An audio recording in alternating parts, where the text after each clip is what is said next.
Welcome back, Looplers. I did attempt today's daily. We got a solid 127k, and that is pretty close to the highest we can get. There are no skulls today.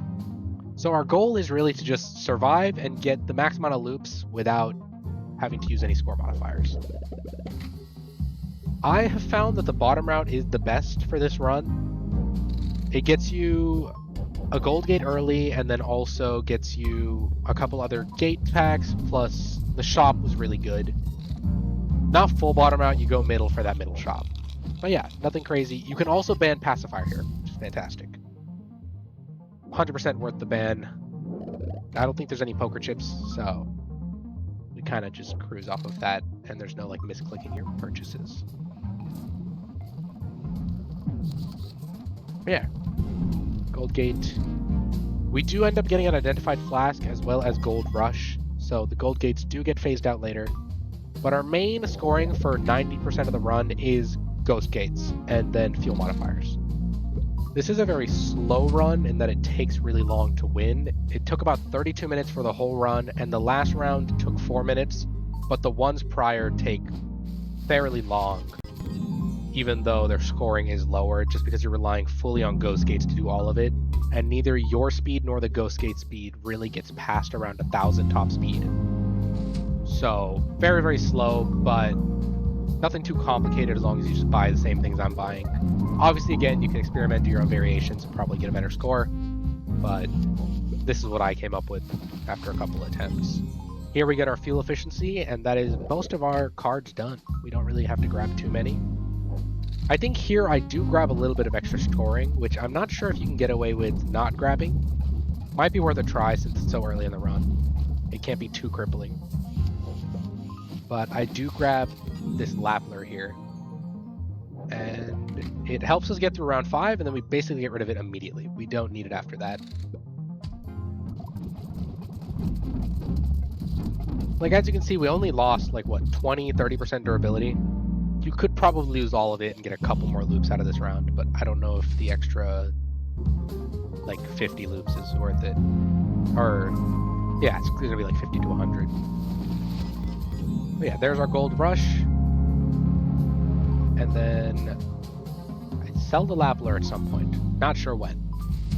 Now is when. I'm really good at timing this.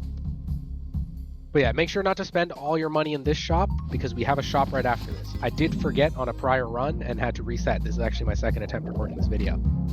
I'm a professional, by the way. And we go into this shop, and again, just buy stuff, upgrade stuff. Trade requisitions are incredibly valuable this run. I messed up later on. I'll explain my mess up when it happens, but it led to me getting way less trade requisitions.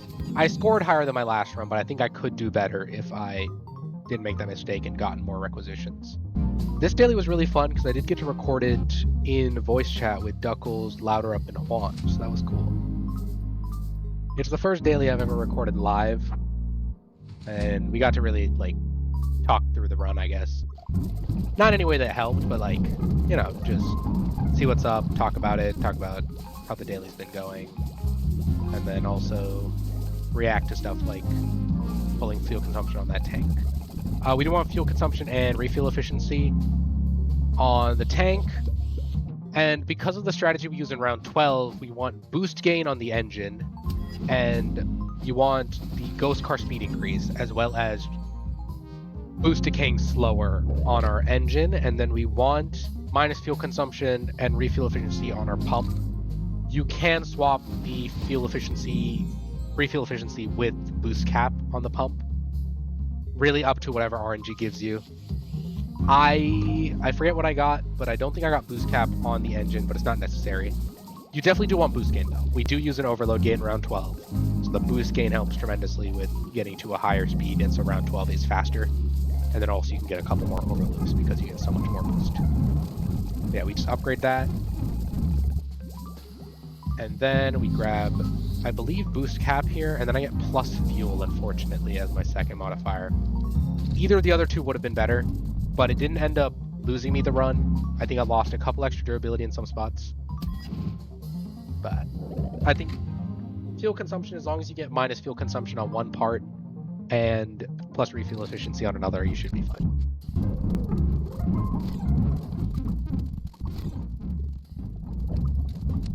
idea. These are very long rounds. This is 16x speed. It does take forever. Ghost cars are very slow. I did not realize they had a base speed of 200. And the Haunted that increases their speed by 40% is additive, so it only increases it by 80 every round. Meaning to get the base speed of the Ghost car up to like 1,000, you need 10 of the Haunted. And they're so slow. They're so slow. But it is nice getting to kind of relive the demo strategy of spamming down Ghost gates and praying for the best. Did kind of miss it. Now, because this run was recorded live, there are so many segments where I'm just sitting there and talking to someone instead of playing the game, and I've had to cut out so many like minute-long bits where I was just like hovering over an upgrade instead of like re-rolling, which just happened a little bit ago. Especially here, like what am I doing? Just re-roll. I think here I was thinking about pinning the unidentified flask, which is the mistake I was talking about earlier, actually.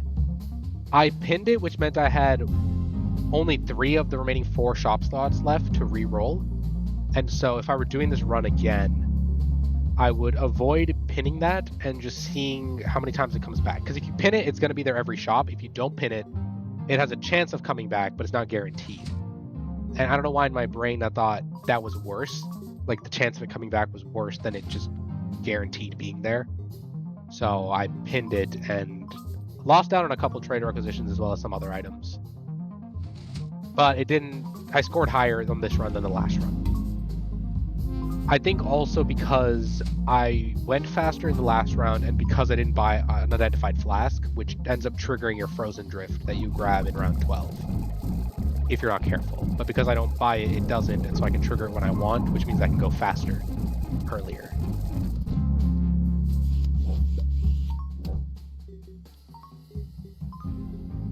Here we grab fuel upgrade. I never tried the 30% on either one of the blueprints in this run. You can definitely give it a shot. But I did not want to risk it. I just wanted to get the recording done pretty fast. I did get the recording done really fast. I got it done, I think, at 1 a.m. It is now 5 a.m. So, whoopsie daisy. May have procrastinated a bit. Got into some deep conversations. But I had a lot of fun, so I think it was worth it. We really just skip everything else. Durability is not like super important, but we don't need the card slots for anything else, so we keep it as is.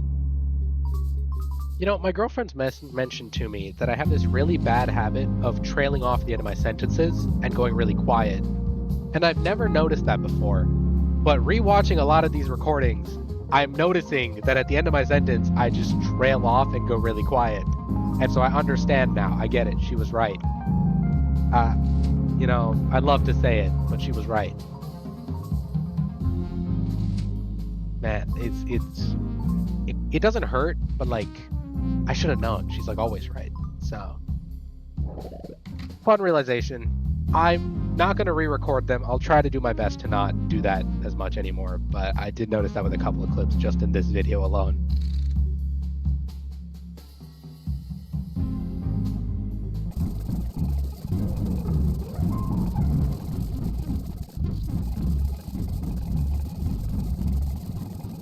I might start speeding up the shop segments. The only reason I don't is because that is basically where the entire run happens. And what you buy or don't buy determines what shows up in the next couple shops. Not necessarily for the stacking items, but specifically for the ones that don't reappear. So, I don't know. Let me know if faster shop speeds would be preferred. I don't know how much people pay attention to specifically what items I'm buying, and if they buy them exactly, or what's up with that. I don't know how you guys are using these videos, or if you're using them at all. Here we employ my patented overload gate strategy, where we upgrade those overload gates. You do have to pin them from previous rounds, and then we grab Frozen Drift. And that is basically what we're doing for this last round. If you have unidentified flask, don't sell that gold rush, because it will lower the likelihood of you triggering Frozen Drift too fast. And if you don't, then you can sell it, because we don't need gold anymore. There is no way to increase top speed in this outside of overload gate, or like your boost cap. So we don't have to worry about saving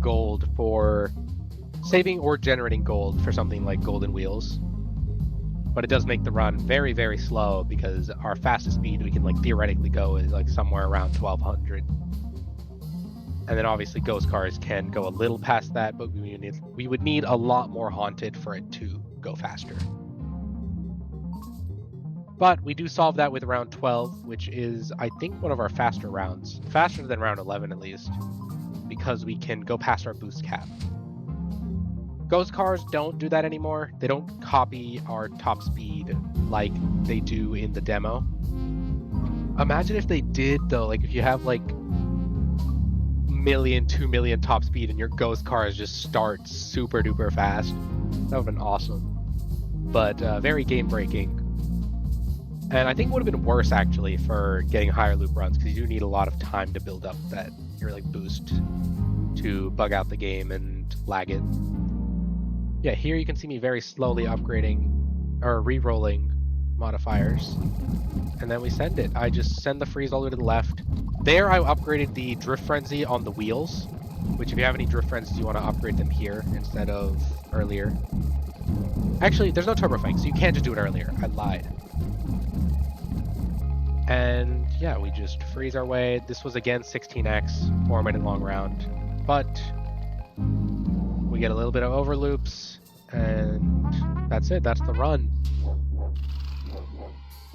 Easy to follow, like easy to do, but took forever to get like 2 attempts done. But you know, that's just how it is with the dailies. But yeah, that's all I really have for you guys today. I'm expecting the new playtest changes to drop soon, and I will make a video on it. Yeah, I will keep you guys posted on that and try to get a video out on all the changes and what's up. Other than that, I'll catch you guys tomorrow.